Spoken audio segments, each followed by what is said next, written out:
Delay کرنا، یہی تو شیطان چاہتا ہے کہ ہم توبہ میں دیر کریں، آج ابھی۔ اور میرا کریم مولا ایسا کریم ہے کہ بندہ ایک بار سچی توبہ کر لے وہ پچھلے سارے گناہ معاف کر دیتا ہے۔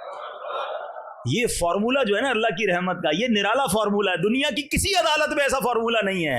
آپ جرم بھی کریں اور جا کر اقبال جرم کر لیں، کانفیس کر لیں کہ ہاں میں نے کیا جج صاحب، تو جج نے سزا ہی سنانی ہے۔ مگر میرے رب کی رحمت کے اصول دیکھو کہ بندہ اللہ کی بارگاہ میں حاضر ہو کر کہے یا اللہ گناہ ہو گئے ہیں، کر لیے گناہ، ہو گئی خطا، آنکھیں بھی حرام دیکھ چکی، کان بھی حرام سن چکے، اللہ حرام روزی کما لی، زبان سے بھی گناہ کیے، آنکھ سے بھی گناہ کیے، کریم گناہوں کا انبار ہے میرے سر پر، اور اگر مر گیا تو مارا جاؤں گا مولا، بندہ تیرا ہوں، تیرے سوا کون ہے میرا۔ خدا کی قسم دل سے شرم کے ساتھ اگر کوئی توبہ کرے نا، میرا کریم مولا وہ ہے کہ حدیث پاک میں آتا ہے التائب من الذنب کمن لا ذنب لہ، گناہوں سے توبہ کرنے والا ایسا ہے جیسا اس نے گناہ کیا ہی نہیں ہے۔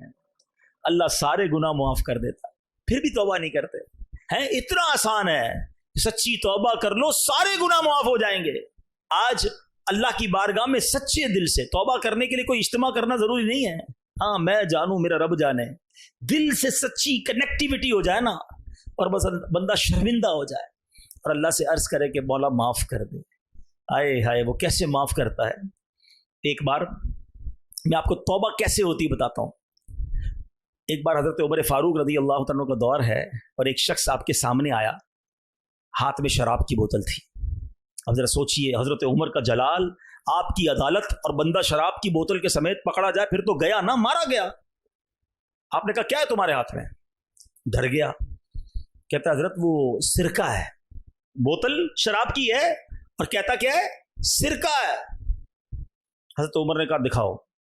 اچھا ذرا تھوڑا سا سینیریو سمجھیے گا، حضرت عمر یہ کھڑے، یہ بندہ یہ کھڑا ہے، آمنے سامنے بندہ کھڑا ہو، کتنی دیر کا وقفہ ہوگا بات چیت میں؟ سیکنڈز۔ وہ بندہ کہتا ہے اب اگر حضرت عمر کو میں نے بوتل دکھائی اور یہ شراب کی ہوئی تو میں گیا، مارا گیا ود ان سیکنڈز۔ دل ہی دل میں اللہ سے عرض کرتا یا اللہ آج بچا لے، اللہ معافی مانگتا ہوں اور شراب نہیں پیوں گا، عمر کے سامنے ذلیل ہونے سے بچا لے۔ ذرا سوچو نا کتنی دیر لگی ہوگی بوتل نکال کے دینے میں، مگر تڑپ کے رب کو پکارا، جیسے ہی وہ بوتل حضرت عمر کے ہاتھ میں جاتی ہے وہ شراب نہیں وہ سرکہ بن جاتی ہے۔ یہ ہے میرے رب کی عدالت، یہ ہے اس کی رحمت۔ تم سچے دل سے توبہ کرو وہ تمہارے گناہ چھپا لے گا، وہ تمہارے عیب چھپا لے گا، بلکہ ایسا کریم مولا ہے۔ قرآن کی آیات میں یہ مضمون ملتا ہے کہ اللہ راضی ہو جائے تو بندے کے گناہوں کو رب نیکیوں سے بدل دیتا۔ تو آج اس اجتماع میں آئے ہیں نا، پلیز بدل کے جانا ہے، جیسے آئے ہیں ویسے نہیں جانا ہے۔ مجھے کوئی بتائے، مجھے ضروری نہیں ہے کوئی بتائے کہ میرے اندر کیا برائی ہے، سب پتا ہے، آپ کو بھی پتا ہے۔ ہاں جو حرام کماتا ہے اس کو پتا ہے میں حرام کماتا ہوں، جو نماز چھوڑ رہا ہے اس کو پتا ہے میں نماز چھوڑ رہا ہوں، جو جھوٹ بولتا ہے اس کو پتا ہے میں جھوٹ بول رہا ہوں، جو حرام دیکھتا ہے چھپ چھپ کر اسے پتا ہے میں حرام دیکھ رہا ہوں۔ بتانے کی ضرورت نہیں ہے، سب پتا ہے ہم کو۔ لیکن آج اچھا جب مجھے پتا ہے تو میرے رب کو تو پہلے پتا ہے نا، میں جو کچھ کر رہا ہوں وہ جانتا ہے۔ تو آج اللہ سے معافی مانگ کے جانا، کس بات کا انتظار ہے؟ پھر توبہ میں تاخیر کیوں ہے؟ قرآن پکار پکار کر کہہ رہا ہے، سنو قرآن کیا فرماتا ہے۔ پہلے تو یاد دلایا، قرآن کہتا ہے ہر جان موت کا مزہ چکھنے والی ہے، اور قیامت کے دن تمہیں تمہارے اجر پورے دیے جائیں گے۔ نیکیاں کرو گے اس کا اجر بھی ملے گا، گناہ کرو گے، خطائیں کرو گے، رب ناراض ہوا اس کی سزا بھی ملنی ہے۔ اور آگے کیا فرمایا؟ تجھ سے آگ سے بچا لیا گیا، فمن زحزح عن النار وادخل الجنہ فقد فاز، فرمایا جو آگ سے بچا لیا گیا اور جنت میں داخل کر دیا گیا وہ کامیاب ہے۔ ہم کہتے ہیں نہیں یار، جس کا ڈیفنس میں 1000 گز کا بنگلہ ہے نا وہ کامیاب ہے، جس کے پاس اتنی بڑی گاڑی ہے وہ کامیاب ہے، جس کے اتنے فالوورز ہیں وہ کامیاب ہے، جو اتنا مشہور ہے وہ کامیاب ہے، اتنے سارے ملکوں کا وزٹ کیا وہ کامیاب ہے، فلاں عہدے پر پہنچ گیا، فلاں سربراہی ملی وہ کامیاب ہے۔ میں اور آپ کون ہوتے کامیابی طے کرنے والے؟ قرآن کہتا ہے جسے آگ سے بچایا گیا اور جنت میں داخل کر دیا گیا وہ کامیاب ہے۔ اللہ ان کامیابوں میں ہمیں شامل فرما دے، ہمیں بلا حساب جنت میں داخلہ عطا فرمائے۔ اور اگلی بات قرآن نے کیا کہی؟ وَمَا الْحَيَاةُ الدُّنْيَا إِلَّا مَتَاعُ الْغُرُورِ، اور دنیا کی زندگی تو صرف دھوکے کا سامان ہے۔ کاش آج کا یہ بیان میرے دل پر بھی اثر کرنے والا بن جائے، آپ کے دل پر بھی اثر کرنے والا بن جائے۔ وہ شاعر کہتے ہیں نا کہ جب اس بزم سے اٹھ گئے دوست اکثر، اور اٹھتے چلے جا رہے ہیں برابر، ہے فلاں چلا گیا، فلاں چلا گیا، دوست چلا گیا، کلاس فیلو چلا گیا، اور اٹھتے چلے جا رہے ہیں برابر، یہ ہر وقت پیش نظر جب ہے منظر، یہاں پر تیرا دل بہلتا ہے کیوں کر، جگہ جی لگانے کی دنیا نہیں ہے، یہ عبرت کی جا ہے تماشا نہیں ہے۔ اللہ پاک ہم سب کو ان اول الابصار لوگوں میں بنا دے، عبرت لینے والے لوگوں میں بنا دے، سوچ بچار کرنے والے لوگوں میں بنا دے، اور ہمیں اپنی آخرت کی یاد کرنے والا بنا دے۔ اور آج جو ہم نے توبہ کی ہے، اللہ اس توبہ پر ہمیں استقامت عطا فرمائے۔ الحمدللہ ایسی پیاری باتیں دعوت اسلامی کے پیارے ماحول میں سیکھی اور سکھائی جاتی ہیں۔ اس ماحول سے آپ بھی وابستہ رہیں، ہفتہ وار اجتماع میں شرکت کرتے رہیں، اور مدنی قافلوں میں سفر بھی کرتے رہیں۔ اللہ پاک ہم سب کو دعوت اسلامی کے نیک ماحول پر استقامت نصیب فرمائے۔ اللہ پاک ہم سب کو عمل کرنے کی توفیق عطا فرمائے۔ آمین بجاہ النبی الامین صلی اللہ علیہ وسلم۔